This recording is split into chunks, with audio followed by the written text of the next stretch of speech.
Buenas noches, bienvenidos a Los Reporteros. El sábado pasado, en el programa anterior, escuchamos el desgarrador testimonio de las víctimas del atentado del 11 de marzo. Esta semana, en la que hemos conmemorado el 10º aniversario de la masacre de los trenes de Madrid, se ha hablado mucho de Javier Gómez Bermúdez, el magistrado que tuvo el privilegio de presidir el tribunal que juzgó a los asesinos y que desmontó las increíbles teorías de la conspiración que tanto daño han hecho. Gómez Bermúdez, natural de la localidad malagueña de Álora, estudió en Granada y trabajó como juez en Almería y Córdoba antes de llegar a la Audiencia Nacional, donde ha llevado causas de gran relevancia social. En la entrevista que ha concedido a nuestro programa nos ofrece sus opiniones sobre los hechos del trágico 11M, el atentado terrorista más grave que ha sufrido Europa, y sus impresiones de aquel juicio que quedará para la historia. A mí me queda todo de mi tierra, absolutamente todo. Yo soy muy andaluz, muy malagueño además, y me encanta mi pueblo, al que desgraciadamente no voy desde hace muchos años, pero por Málaga capital sí voy, iré ahora recientemente. Me encanta, y además me gusta toda Andalucía, que la conozco además íntegra, o sea, me he recorrido hasta pueblos que mucha gente no sabe que existen, como yo digo, ¿no?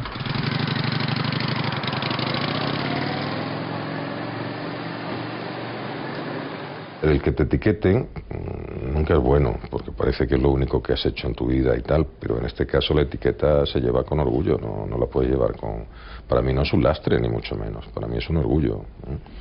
Entonces, el pasar página, no, yo del 11 de marzo no pasaré página en mi vida, en el sentido de que lo recordaré siempre como lo que ha sido un trauma para la sociedad española y un juicio del que sigo aprendiendo todos los días, porque me acuerdo de cosas y pienso que eran mejorables y cómo las mejoraría ahora y tal.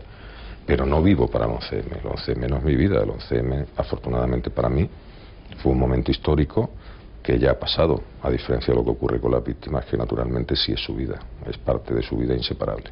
Con la venia del excelentísimo señor presidente.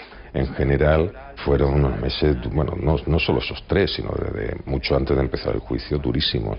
El tribunal trabajó a destajo, los funcionarios trabajaron a destajo. Ahí no había horas, pero es que nadie lo pedía, nadie se quejaba. O sea, si hay algo fantástico de la experiencia que saca uno de este enorme trauma en la parte judicial, es que nadie discutía nada. O sea, todos se pusieron, entre comillas, a las órdenes del presidente del tribunal para lo que necesitara. Y mis compañeros no a las órdenes, sino a colaborar conmigo de una forma plena. Y eso, claro, eso te deja una satisfacción que, aunque estés agotado todos los días, te da fuerzas para el día siguiente. Los funcionarios de justicia, cobrando una miseria, trabajaban 14, 15, 16 horas diarias sin rechistar y seguían trabajando en su casa. Yo les llamaba por la noche a darles la lata. Se me ha olvidado no sé qué, mañana a primera hora me lo tenéis que preparar, no sé qué, sin ningún problema. El juez es un hombre. Lo que ocurre es que cuando entras en la sala de vista y cuando estás en tu trabajo, los sentimientos los aparcas porque tienes que ser imparcial. Es decir, justamente la cualidad, una de las cualidades fundamentales del juez es la imparcialidad, es decir, que no acude con prejuicio respecto al acusado, ni respecto a la víctima, ni respecto a nadie. Y eso obliga a aparcar los sentimientos, porque como usted entenderá, todo hombre de bien está al lado de la víctima. Solo que durante el juicio, hasta que no se pruebe que el acusado es culpable, tienes que respetar la presunción de inocencia y tienes que ser absolutamente neutral en el juicio. Se expulsa a Rafa Subier de la sala. No estoy contento con algunas frases o algún comportamiento que tuve. Con acusado siempre pongo de ejemplo a Subier, ¿no? Pero porque no es necesario, como dice Cervantes, no es necesario castigar con palabras lo que la ley ya castiga con hechos. Entonces, bueno, lo que pasa es que eran muchas horas, mucha tensión, y sí es verdad que yo sí tenía un planteamiento estratégico de máxima rigidez al principio, porque si no este tipo de juicio se te va de las manos. Tenga en cuenta que solo en abogados había cerca de 50 abogados. 50 abogados en un asunto tan crítico como este, con los 29 acusados, con las acusaciones. Bueno, entonces había que controlarlo. Con las víctimas el trato fue siempre exquisito, creo, y además creo que dentro de su tremendo dolor estuvieron todo lo confortable que podíamos permitirnos. Mucho silencio. La gente caminaba, nadie se miraba a nadie, todos miraban a la nada. El más emotivo como emotivo fue la declaración de las víctimas, porque además, casualidades de la vida, en una época en la que no tenía por qué haber esas tormentas, yo no las he conocido luego en Madrid, se cerró el cielo y empezó a truenar y unos relámpagos tremendos y a diluviar. Y entonces durante la declaración aquello parecía realmente que había sido preparado, pero es imposible, ¿no? Algunos dirían que sí, pero no preparamos el cielo para que truenara. Y eso unido al tremendo desgarro de las declaraciones de las víctimas vivas, de las que habían sufrido directamente lesiones pero estaban vivas, era terrible, terrible. Lo pasó mal como persona. Ahí reconozco, yo creo que quien diga lo contrario no está diciendo la verdad, que todo el mundo que estaba en la sala, al menos todos los que estábamos en la sala, tuvimos un momento donde tuvimos que controlar la emoción, sobre todo el tribunal, que tiene que ser de palo, porque realmente te emocionaba un testimonio muy valiente de un joven que había quedado gravemente lesionado, y es increíble, tuvo una frase demoledora pero muy gráfica. Dijo: se hizo de noche. O sea, es una cosa, él todo era silencio, ¿no? Lo explicó muy gráficamente. Todo era silencio, era tremendo. No me lo tome a desacato, señoría, pero no escribiré la fuente. Señor Díaz de Mera, usted no puede hacer eso so pena de ser apercibido, primero, de una multa de elevada cuantía, en segundo lugar, de ser procesado por desobediencia grave al tribunal. ¿Vivió algún momento que pensaba que el juicio se le podía ir de las manos? Sí, hubo un momento muy crítico, que fue la declaración del señor Díaz de Mera. Yo ahí hubo un minuto, donde pensé que quebraba el juicio. No porque pensara que estaba diciendo la verdad o mentira, que en ese momento no tenía prejuicio, sino por la situación en la que él colocaba, lo dije además literalmente, la situación en la que colocaba el proceso. Lo que ocurre es que luego las cosas volvieron a su cauce, vino la fuente, desmintió lo que él decía, y bueno. El tribunal va a dar lectura literal al artículo 716 de la Ley de Enjuiciamiento Criminal para que usted esté informado de las consecuencias de su negativa. Para quien no lo recuerde o quien lo haya olvidado, ¿qué es la teoría de la conspiración? Pues fundamentalmente son teorías alternativas a lo que ha quedado probado en el juicio, que intentan demostrar que todo ha sido una gran mentira para ocultar no se sabe qué, ¿no? Porque ellos tampoco saben qué, simplemente dicen que lo que se sabe es mentira y oculta una verdad que no saben cuál es, porque es una verdad mutante. Todas las teorías de la conspiración son verdades mutantes. Cuando demuestras que lo que están diciendo es una solemne tontería, muta a otra idea. Cuando demuestras que esa otra idea es otra solemne tontería, muta a otra, y así van mutando permanentemente. Una teoría de la conspiración es muy fácil. Yo hago una afirmación sin prueba alguna y le digo a usted que la pruebe, que pruebe lo contrario. ¿Y ha hecho mucho daño esa teoría? Yo creo que en una época dividió a la sociedad española muy profundamente, y creo que sí que hizo daño en una época. Creo que hoy en día ya muy pocos están en las teorías conspirativas. Yo recuerdo el juicio porque fue un momento muy importante, profesional y personalmente. No lo he vivido como un calvario. Yo sí sé que Pilar ha sido ultrajada y maltratada, y lo he dicho muchas veces. Pilar y otras víctimas, ¿no? Y esto simplemente, pues bueno, es poco caritativo, pero sobre todo poco decente, poco honesto, ¿no? Yo creo que ya después, 10 años después, ya merecen que las dejemos un poco en paz y que intenten seguir su vida pues con el menor dolor posible. Y eso no puede suceder mientras haya personas que la vilipendian a una u otra víctima, me da igual, o les insisten en zaherirlas.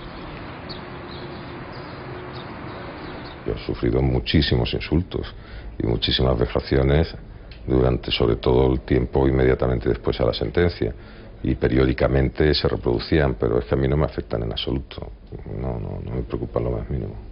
¿Y le ha afectado a su carrera o cree que no? Yo creo que la mayoría de mis compañeros y no compañeros piensan que sí, pero es que yo no me lo planteo, es decir, no, en teoría tenía que haber afectado para bien. No está muy claro que haya afectado para bien, pero tampoco me preocupa, es decir, no puede uno vivir en el pasado es pasado, no se puede cambiar.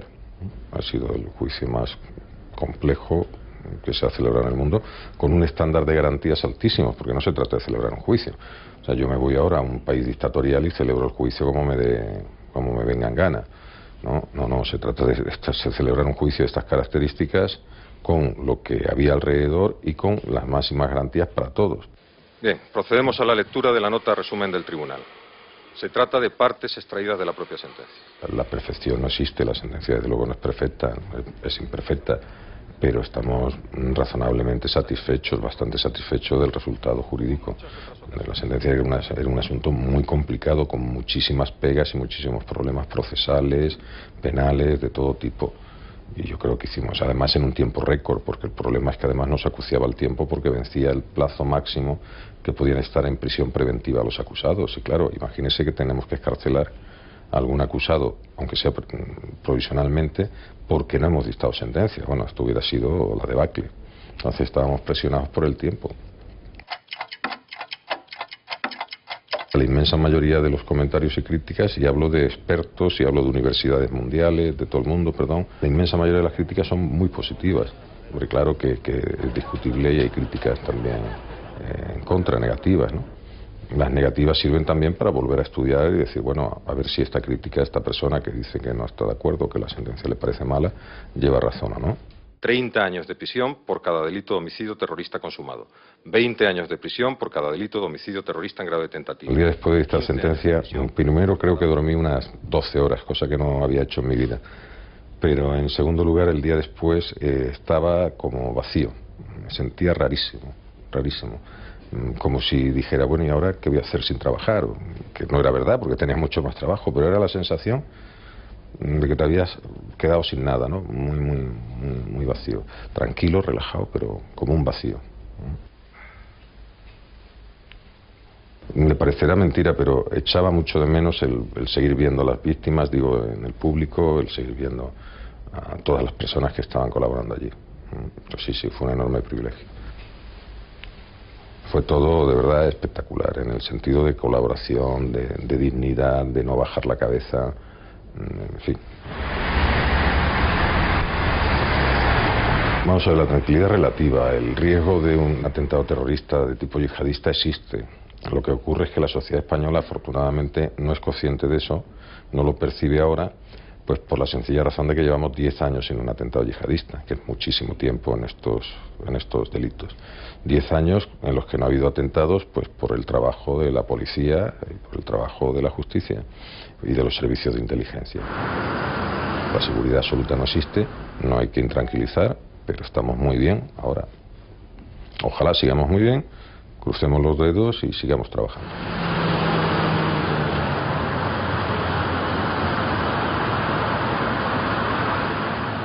El próximo martes, Gómez Bermúdez recibirá la medalla del Ateneo de Málaga, una distinción que, según nos dijo, le produce una especial satisfacción por venir de sus paisanos. Y ahora, en otro frente judicial mucho más cercano, hablamos de los robos en el campo, una auténtica epidemia que mantiene en jaque a la Guardia Civil y muy preocupados a los agricultores y propietarios. Esta misma semana, la Guardia Civil ha detenido infraganti a una banda organizada que se dedicaba a asaltar explotaciones agrarias. Estos grupos aprovechan el despoblamiento de las zonas rurales para asaltar fincas y sembrados y llevarse la cosecha y también maquinaria y herramientas que tienen fácil salida en el mercado negro. La creación de los equipos Roca, unidades especializadas de la Guardia Civil, intenta poner freno a esta oleada de robos. Aún así, la preocupación cunde en el medio rural. 9 de la mañana. Estamos en la comandancia de la Guardia Civil de Osuna, en Sevilla. Nuestro compañero que lo han robado, ¿no? Se han llevado un motor del que se cerraba la leña, se han llevado la puerta de la cochera de la oficina, se han llevado la puerta de la oficina, me han roto el techo de la oficina. ¿Y el motor cómo era? El motor es grandísimo. Esta escena no es en absoluto inusual. Las denuncias por robo en explotaciones agrarias son moneda corriente en toda Andalucía. En época de cosecha desaparece el fruto y durante todo el año herramientas y maquinaria. Roca 60, de Helio 61, conteste. Adelante, adelante para la Roca 60.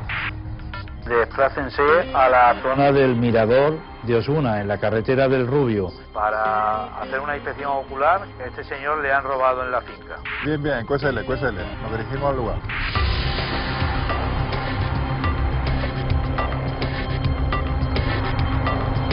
Roca es el nombre por el que se conocen a los equipos creados ex profeso para investigar los delitos de robo y localizar el material sustraído.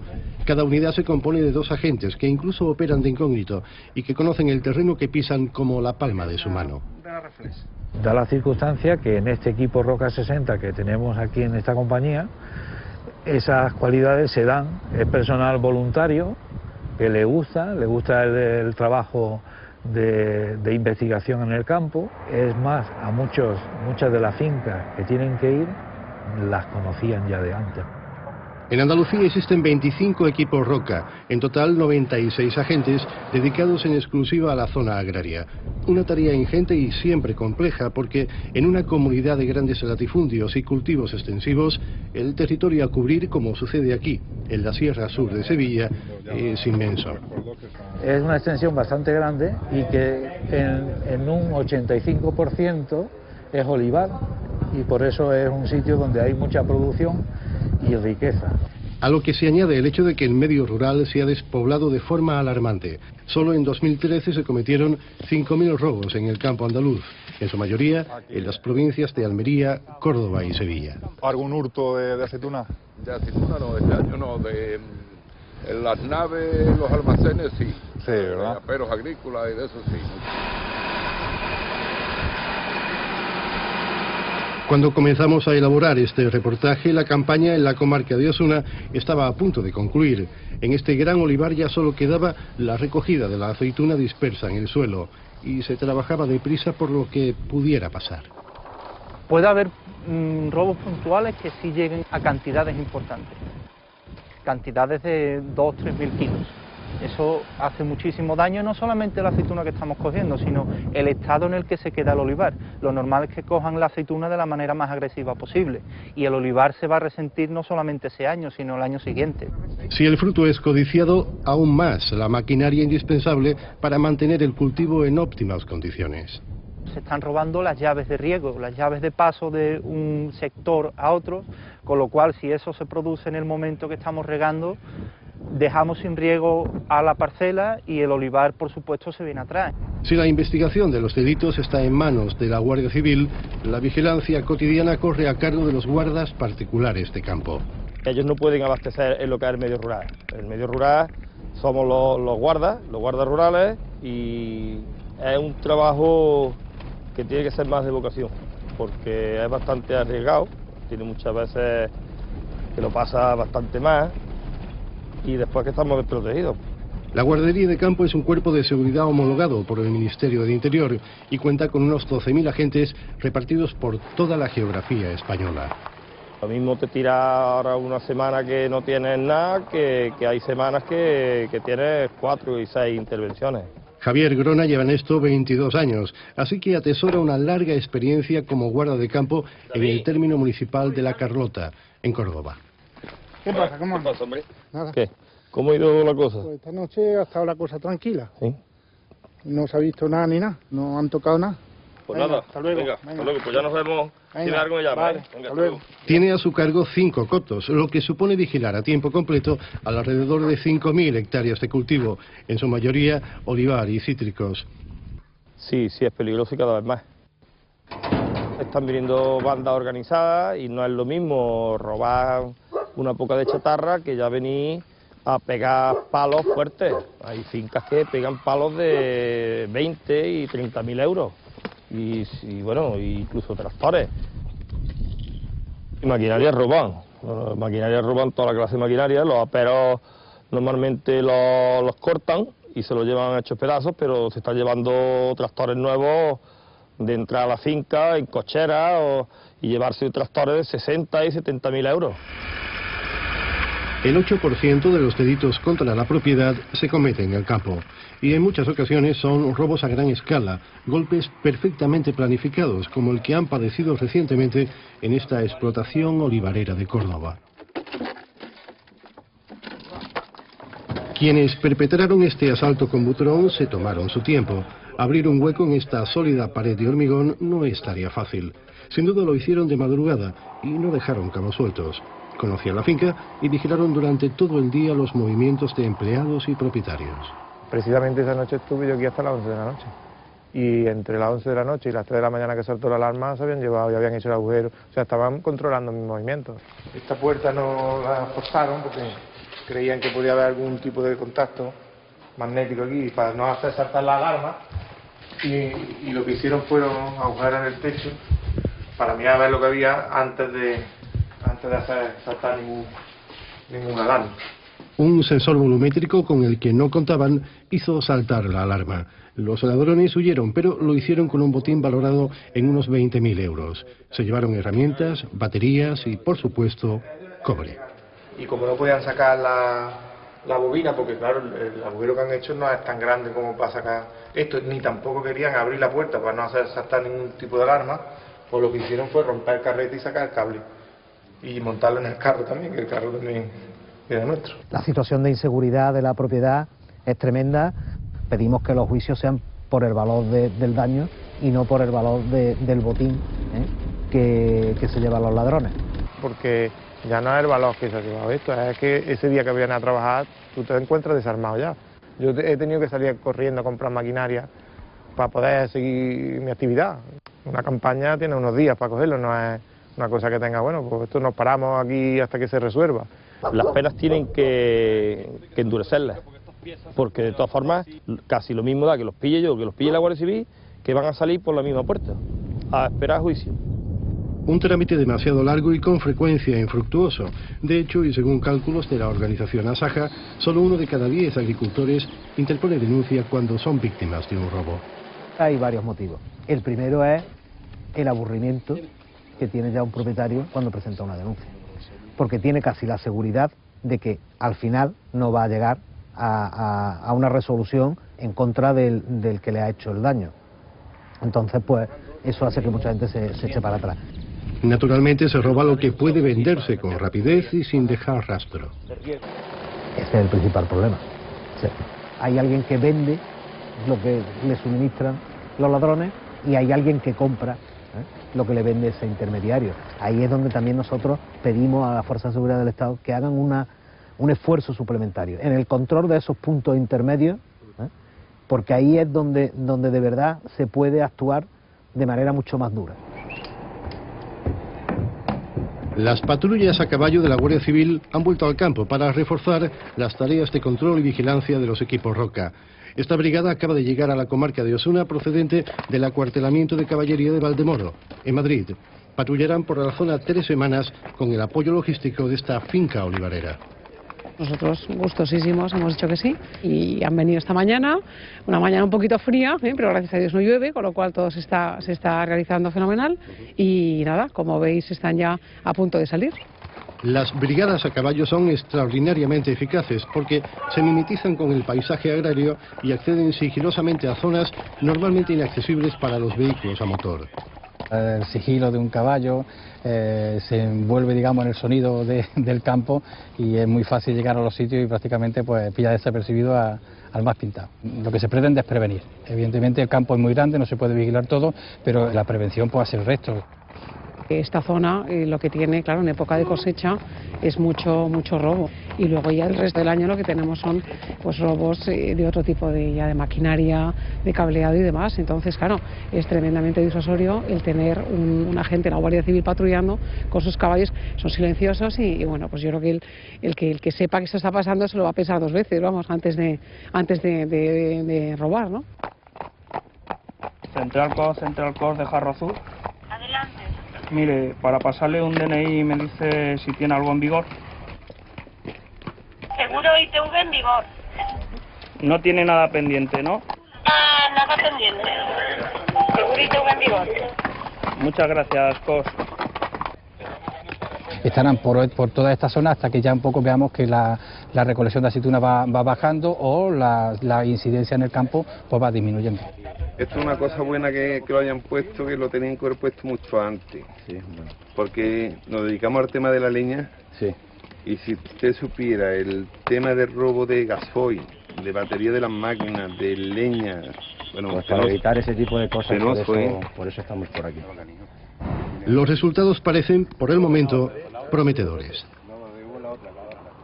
Aún así, el aparente descenso de la delincuencia está todavía lejos de tranquilizar a la gente del campo. Los guardas, por ejemplo, se quejan del intrusismo que a su juicio practican los agentes medioambientales de la Junta de Andalucía.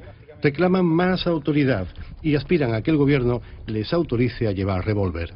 No se trata de matar a nadie, ¿no? Ni muchísimo menos. Nadie mata a nadie. Pero que uno se encuentra solo, de noche, y con gente que ha estado en la cárcel.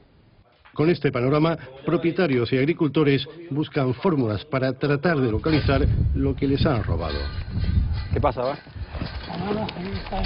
Vale, pues voy a empezar a marcar la valla, ¿vale? El hijo de Salvador, el agricultor que ya conocimos esta mañana presentando una denuncia, ha invertido en un nuevo producto impregnado de partículas que portan un código identificativo. El código se puede leer con un microscopio como este, que lo que haríamos es una fotografía. Una vez leído el código, la Fuerza y Cuerpo de Seguridad tienen acceso a una base de datos que automáticamente verían que es propiedad mía o de mi padre, el que nos hubiéramos dado de alta, nos hemos registrado en esa web.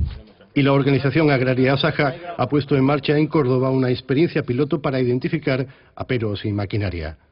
Ese número se va a incorporar a nuestra base de datos y estará en continuo intercambio con la Guardia Civil.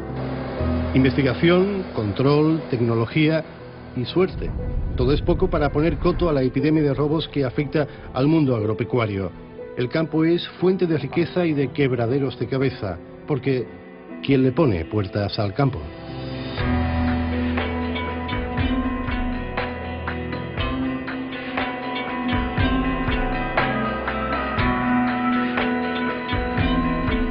Tan difícil como poner puertas al campo es mantener alejados a nuestros hijos de las golosinas. Usadas como premio o para entretenerlos, las chucherías contienen gran cantidad de azúcar y de aditivos que no aportan ningún valor nutritivo a su dieta. La semana pasada, la Organización Mundial de la Salud rebajó a la mitad la ingesta diaria recomendada de azúcar, mientras que muchos dietistas y expertos alertan de los peligros que supone para la salud el cóctel de colorantes o edulcorantes que contienen. El difícil equilibrio entre los intereses de una industria boyante y la salud de nuestros hijos está en manos de las autoridades sanitarias, pero también en otras manos menos conocidas. Lo vemos. Están por todas partes, desde el kiosco y la gasolinera hasta la tienda especializada, para grandes y chicos, salados y dulces, a granel o en unidades. Las consumimos entre comidas y las damos como premio, pero pocas veces nos planteamos qué llevan dentro, qué tipo de alimentos son o sobre todo si son seguras para nuestra salud. Lo que sí tenemos claro es que nos entran por la vista y nos deleitan el gusto.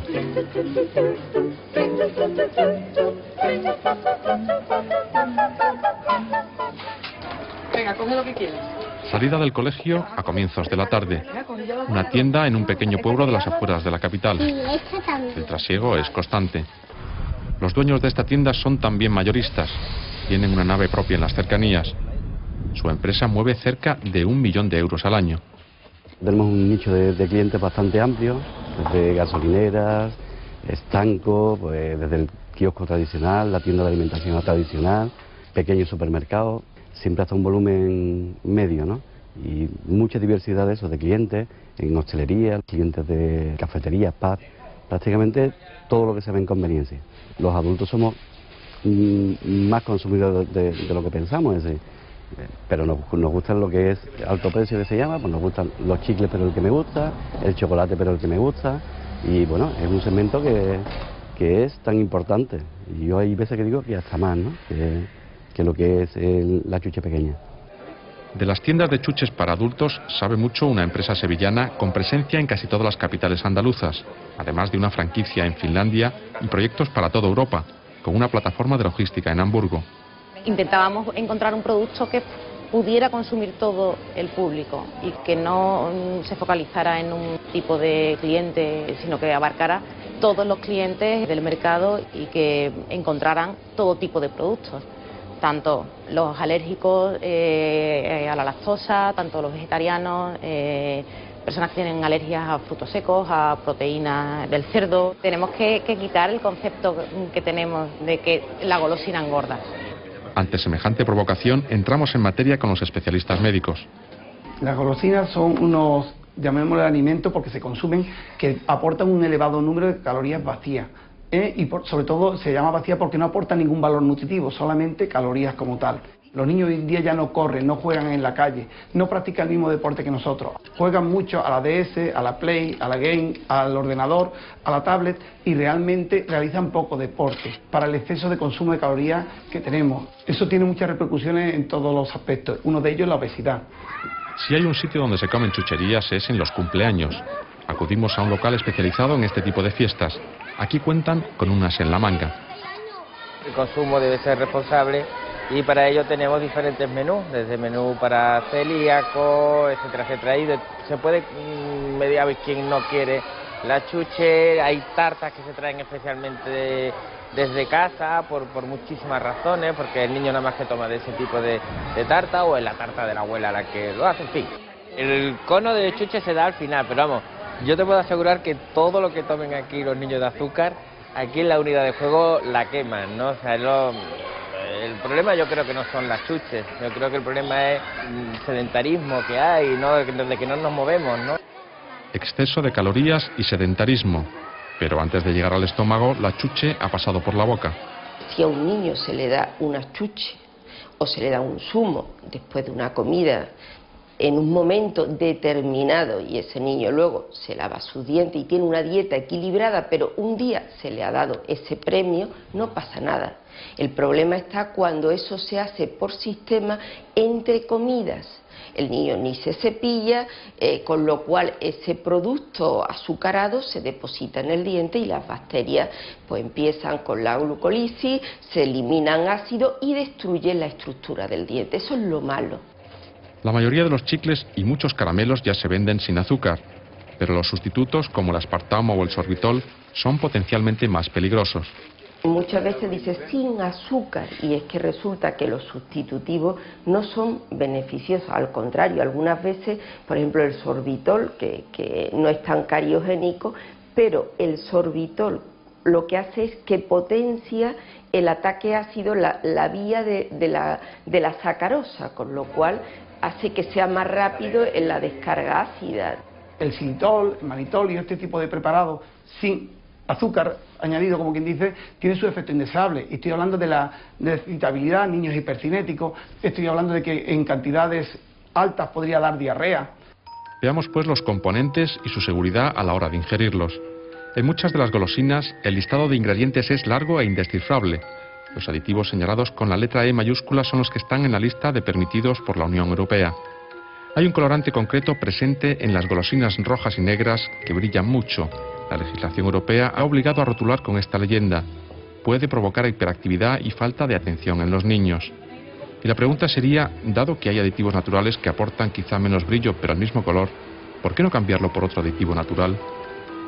En esta fábrica de aditivos alimentarios de Granada nos aseguran que estos no son el problema sino el azúcar y que la industria alimentaria está buscando alternativas naturales a los colorantes más polémicos. Las golosinas es el ejemplo típico de alimento que se compra por los ojos.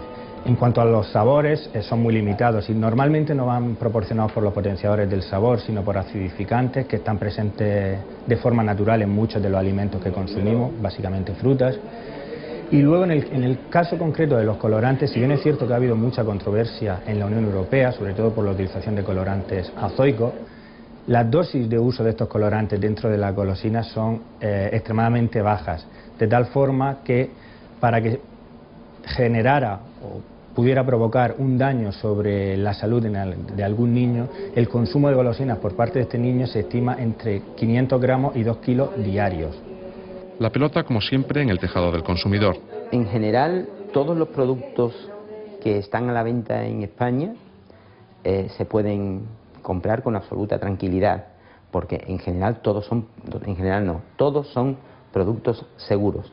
No hay a la venta en España productos inseguros. Podría haberlos y si los hay, pues se actúa rápidamente para retirarlos de la venta.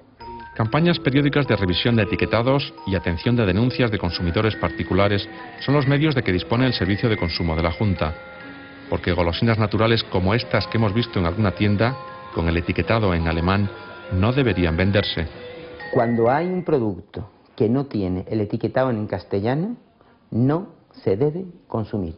Perdón, he dicho en castellano, en español. Ese producto no se debe consumir. Es más, cuando sucede eso, si uno es un consumidor consciente y responsable, lo que debería hacer en primer momento es denunciarlo a consumo. Preocupa mucho a las autoridades de consumo la escasez de etiquetado en los stand o distribuidores a granel que abundan en las nuevas tiendas de chucherías. Cuando se trata de productos a granel y ese producto no se identifica claramente, porque también se venden a granel las frutas, pero todos sabemos que son o plátanos o manzanas o naranjas. Independientemente de eso tendría que aparecer la denominación, el calibre, el origen de dónde se ha comprado la fruta o dónde viene la fruta. Pero en estos casos, en los casos de los ingredientes de los productos de las golosinas, también tenemos derecho a saber cuáles son esos ingredientes de productos. Es decir, que eso tendría que figurar también. Pero la seguridad alimentaria va más allá del etiquetado, porque si bien un colorante por separado puede ser ingerido sin problemas, la salubridad del cóctel de aditivos que contienen las golosinas está muy en entredicho. Para disminuir la posible peligrosidad que eso pudiese suponer, lo que se hace es que cada aditivo se intentan establecer unos umbrales de exposición que sean muy estrictos y muy conservadores. Para las autoridades europeas y españolas de seguridad alimentaria, la reglamentación es muy conservadora, muy segura, pero no todos los especialistas piensan igual. Las autoridades suelen ser extraordinariamente permisivas y los rangos en donde se oscilan los distintos componentes suelen ser muy amplios. ¿Por qué? Porque hay que tener en cuenta que en esas normas no solamente influyen la protección de la salud, que también, y por supuesto en gran medida, también intereses comerciales y de fabricación, en donde hay puestos de trabajo y tal, ahí influye todo. Entonces en la bollería y la pastelería, pues de esas vive también mucha gente. Para saber cómo se elaboran las leyes en la Unión Europea, quizás sea útil acudir al listado oficial de lobbies o grupos de presión registrados en el Parlamento Europeo. Son las empresas y grupos industriales que pueden reunirse con los parlamentarios para influir de algún modo en las leyes. Si miramos solo los registrados en el apartado de seguridad alimentaria, encontramos más de 1.300, de toda Europa, muchos de ellos españoles. La presencia de los lobbies en la formulación de políticas de la Unión Europea, bueno, sí, creo que extraña a la opinión pública, pero bueno, en realidad son representantes de los distintos sectores económicos que intentan también hacer valer sus derechos y sus valores, ¿no? La opinión pública debe saber que la protección de la salud siempre es una prioridad en la formulación de las políticas. Lo cierto es que cada vez más niños aparecen en las consultas médicas con alergias desconocidas. El abuso de los maíces inflados, los gusanitos y en general las golosinas saladas tampoco están muy recomendados. Cada vez se está viendo mucho más tipo de alergia que nos volvemos locos a la hora de estudiar porque no sabemos realmente qué es lo que el niño le está provocando. Muchas veces porque las madres no se acuerdan, porque la compran a granel o porque no sabemos realmente lo que está tomando. Y una cosa que me preocupa más que eso es qué hábitos de consumo estamos generando. Estamos habituando a los niños a las cosas de sabores intensos, sabores dulces, sabores salados. Entonces, si nosotros generamos ese tipo de hábitos, estamos generando que en el adulto, ese niño potencialmente va a tener una mayor afinidad de consumir productos dulces y salados, con lo que vamos a generar una población de obesos, hipertensos y probablemente diabéticos. Pero ¿cómo usamos las chucherías? Muchas veces como premio, incentivo o entretenimiento, sin mirar las consecuencias posteriores. Por ejemplo, el efecto boomerang del chantaje que le hacemos a los niños. Los padres solemos inducir a los niños ese hábito de chantaje. Nosotros cuando a un niño le decimos al comer, si comes esto te daremos esto, el cerebro de un niño automáticamente que ha pensado, para que yo coma me tienen que regalar esto. La próxima vez si quiere que coma, primero me regala esto y después hablamos. Son unos niños que funcionan como una máquina de rueda dentada. Esto ya lo tengo conseguido, ahora sigamos por lo siguiente. Y tiene todo el tiempo del mundo para negociar. Venga, todo juntos, venga. Todos los entrevistados en este programa coinciden en que no se puede prohibir el consumo moderado de golosinas en los niños, pues todo lo que se les prohíbe termina siendo más atractivo. Al final, el sentido común de los padres debe prevalecer sobre cualquier consejo. Los padres tenemos que estar muy vigilantes con las golosinas que tomamos. Tenemos que ser consumidores responsables. Tenemos que comprobar cuál es el etiquetado de las golosinas. La golosina es un premio, pero no puede ser una costumbre. Una industria creciente, con muchos intereses, está inundando el mercado de productos que nos entran por los sentidos, mientras las autoridades sanitarias se debaten en dar credibilidad o no a los estudios científicos que alertan de las consecuencias para la salud de nuestros hijos de ingerir ciertos aditivos y una gran cantidad de azúcar. La legislación británica ha publicado una guía de buenas prácticas que anima a la industria a sustituir los aditivos artificiales por aditivos naturales, pero no es una imposición. Son los consumidores los que con su compra responsable, sin dejarse llevar por el excesivo brillo o color, los que obligarán o no a las empresas a retirar de sus productos lo que parece no beneficia a la salud. La obesidad infantil y las demás consecuencias de una deficiente alimentación se pueden evitar educando el gusto del niño y de los padres.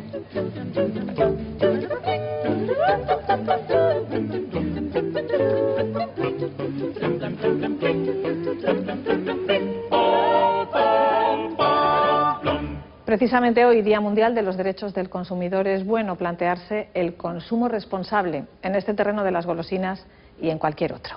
Así terminamos. La semana que viene estaremos de nuevo con ustedes. Hasta entonces, gracias y muy buenas noches.